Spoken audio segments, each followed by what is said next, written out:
The Shift is brought to you by SE Healthcare. Welcome to The Shift. I'm Dr. Andrea Coyle. Shifties, welcome back to the next episode of the Shift podcast. Today, I'm really excited to introduce the newest Shifty, Dr. Kiersten Lebar. Kiersten, welcome to the Shift podcast. Thank you, Andrea. Thank you for having me. My name is Kiersten Lebar. I am the current Associate Chief Nursing Officer for MUSC Shawn Jenkins Children's Hospital and our Institute of Psychiatry. I'm also a practicing nurse practitioner and a new board member to the Ronald McDonald House in Charleston. Wonderful. And congratulations for all the great work that you do in Charleston. You know, Shifties, Kiersten and I have met before we record the podcast and just learned a lot of great things about Kiersten's leadership. And that's why I'm so thrilled to have her as a Shifty. Kiersten, I have a couple questions for you, and these are fun questions. First of all, I want to say congratulations. You've done tremendous work at the Shawn Jenkins Children's Hospital at MUSC. Your ED is Lantern recognized, which is a really big deal. And you've really shifted the culture. So our questions today are going to be organized around culture. Will you share a time with the Shifties when you intentionally set out to change or strengthen the culture? And what prompted the need for the change? Sure. I think, anytime you join a new organization, you always want to step back and assess the culture of a team. And so when I joined MUSC in my current role, it was post-pandemic. And there was a lot to unpack with our teams.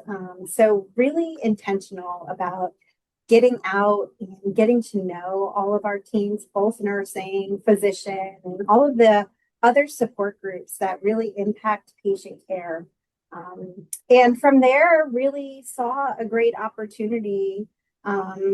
People coming out of the pandemic, I think were really struggling with so many different feelings and emotions. It's something none of us have ever experienced before. And then you added in, the wave of folks leaving to travel and the impacts that had on staffing, the impacts to children and education and what all of that looked like. So I joined this organization when the pandemic ended and it was our going into our first school year again. And so many things for not only our staff, but our patients and their families to re-navigate. How do we get back to normal and what does the new normal look like? I think those are really great points, Kiersten. And I do these podcasts and I speak to so many great leaders like yourself. And what's interesting is it feels like there's such a shift. And of course, I always use the word shift in the podcast. Just adapting to new cultures and what does the new normal look like? Can you share with us some of the specific leadership strategies or frameworks that you use to influence behavior engagement and accountability? Yeah. So for our teams here, I think one, just being very relational, getting to know all of our team. I was a new face to all of them. So they'd gone through all of these experiences and then that leader retired. And they were so happy for her to have that moment in her career and in her life that she could step back and retire and be with her family. And then I came and I was a new face and I hadn't been here through that journey with them. I had my own journey elsewhere. And so we had different perspectives. But I think, again, just being intentional, spending the time, hearing from them, all that transpired and where they are now and where do we want to be. And I think also transparency. There was a lot of conversations that we would have and just being honest with what I personally can impact, what we need to work on through the processes of the organization. And I think that transparency really helped to build early on our partnership And accountability was also a really big piece of that. Looking at our manager team and having honest and frank conversations. Are you in the right seat? Are you professionally and personally fulfilled? Do you feel like you're being successful? Investing to kind of help close those gaps through accountability, and then helping people transition to find roles that better suited them.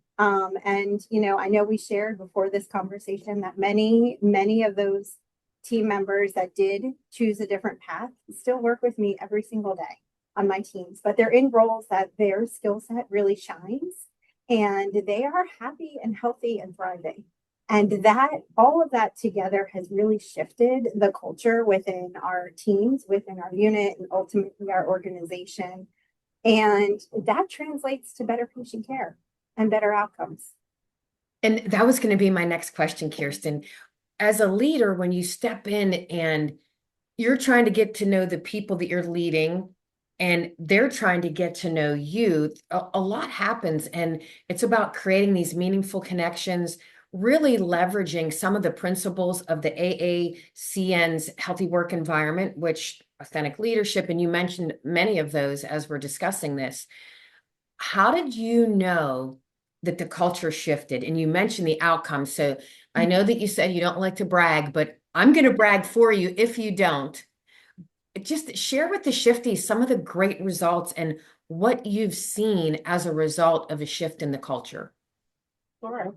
I think what we've experienced, always work to be done. And actually, right before I joined this call with you, I was meeting with my director team, and we were strategizing on things are good, but they can always be better. And what are we going to do different this year that we didn't do last year?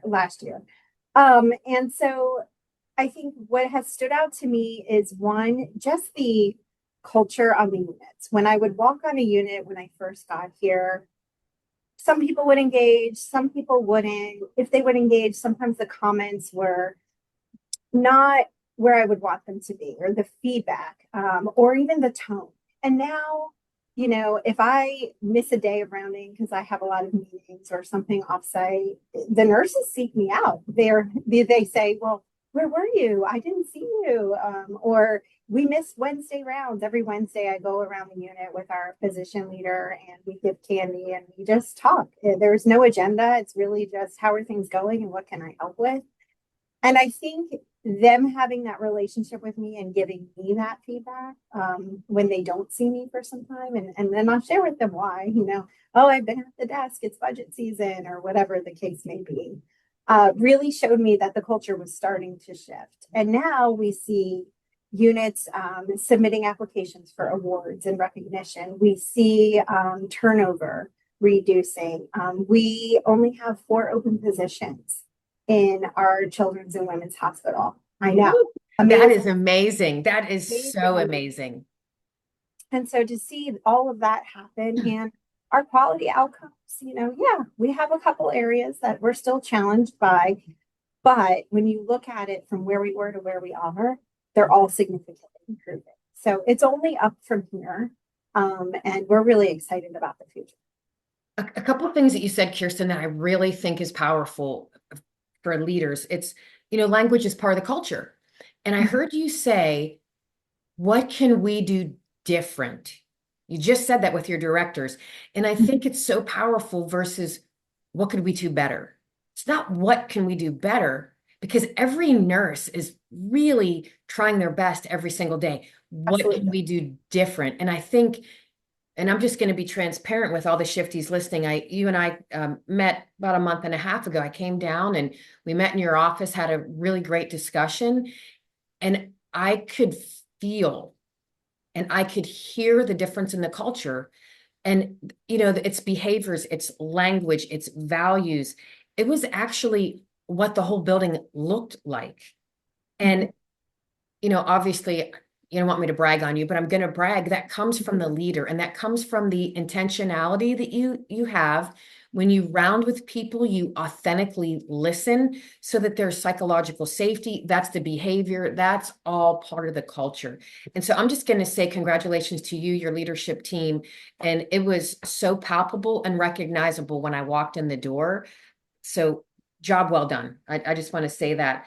The other thing I wanted to say is when we were chit-chatting, and I think this is Mhm. incredible, you take 2 shifts per month, and if I'm wrong, just correct me, 2 shifts per month, and you're a nurse practitioner Yes. and you still see patients. So that to me gives you credibility, visibility, and it helps create those meaningful connections and relationships because you're elbow to elbow with the people that you lead.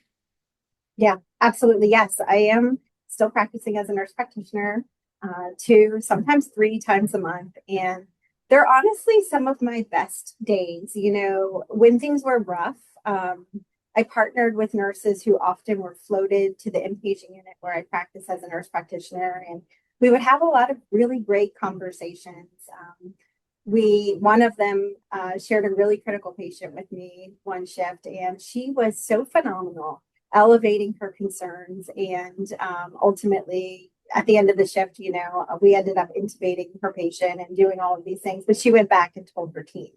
And it was really fun to then hear that feedback that, oh, I heard you got to do this with so and so. And, of course, all credit to her because she recognized that her patient was not doing well. And she was very adamant that we needed to intervene and do all of these things. And so I do think it's important as you grow as a leader to stay connected to the bedside. There's things I experience when I'm clinical that give me a different lens and a different perspective or help me better understand some of the frustrations my teams share with me.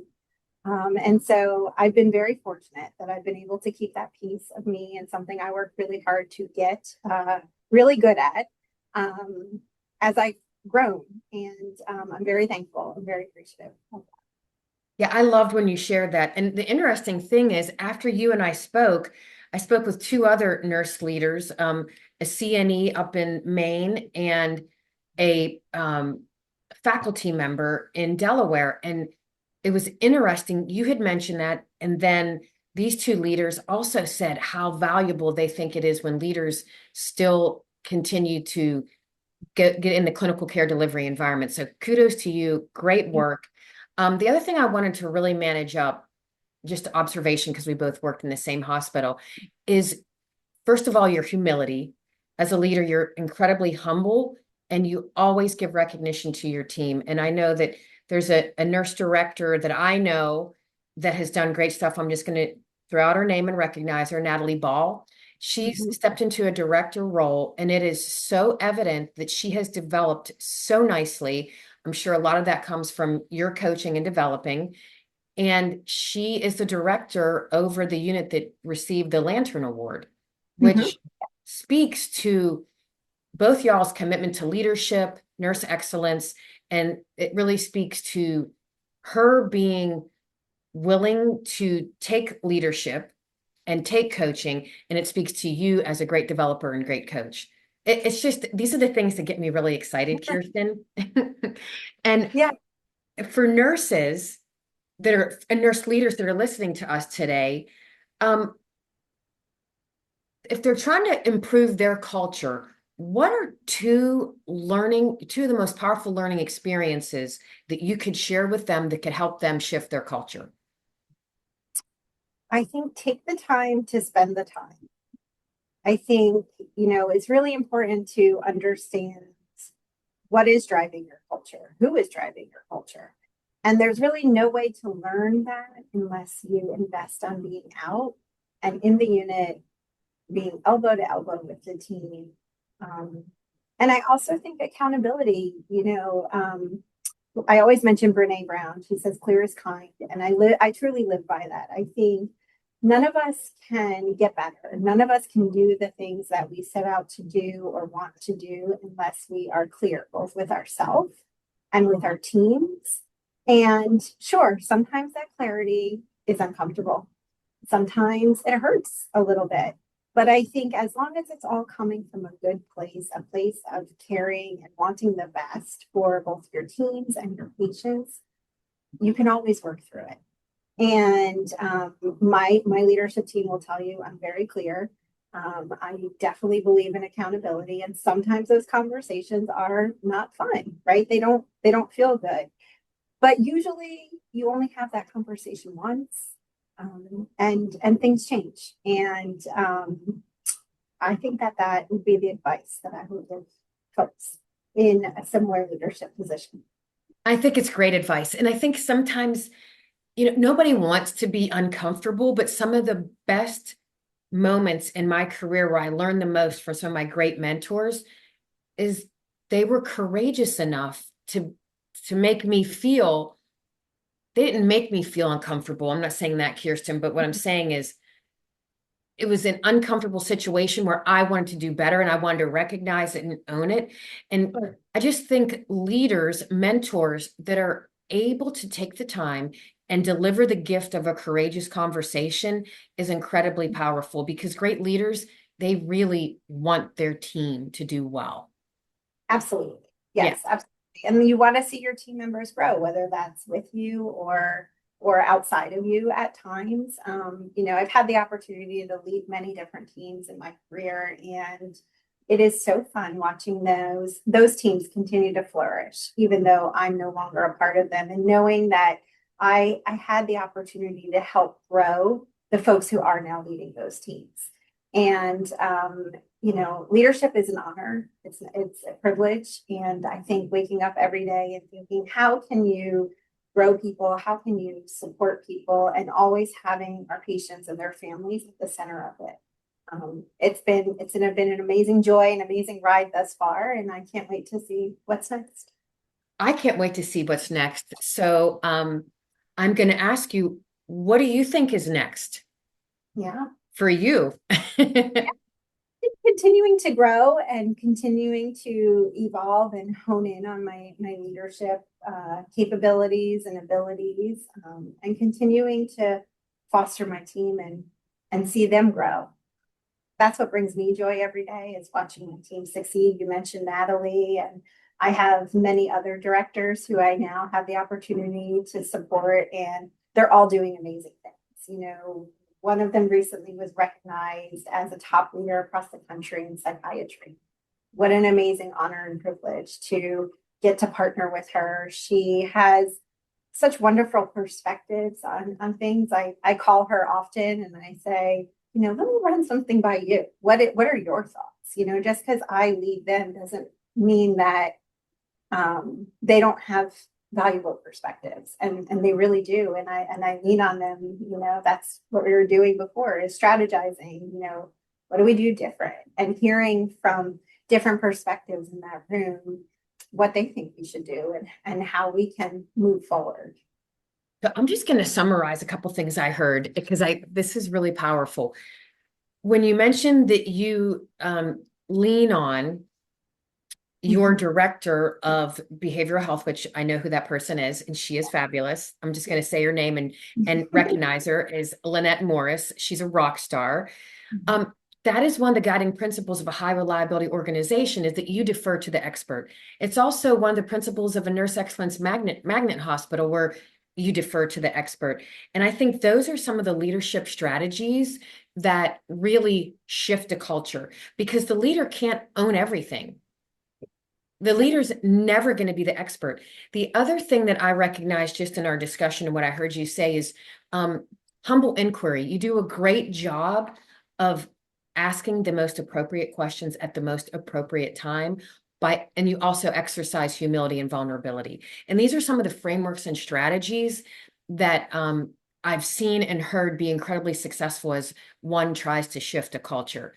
Kiersten, it's been a pleasure and a joy learning from you. I look forward to continued work with you, hearing all the great things you're going to do. And I say this at the end of every podcast: shifties, remember, your shift makes the difference. Keep shifting. Enjoying the shift? Help us reach more nurse leaders by rating and reviewing us on your podcast app. It takes just a minute, but makes a big impact. Search for The Shift, tap those stars, and share what you love. Your feedback shapes our future episodes and helps others discover us. Remember, rate, review, and amplify The Shift today.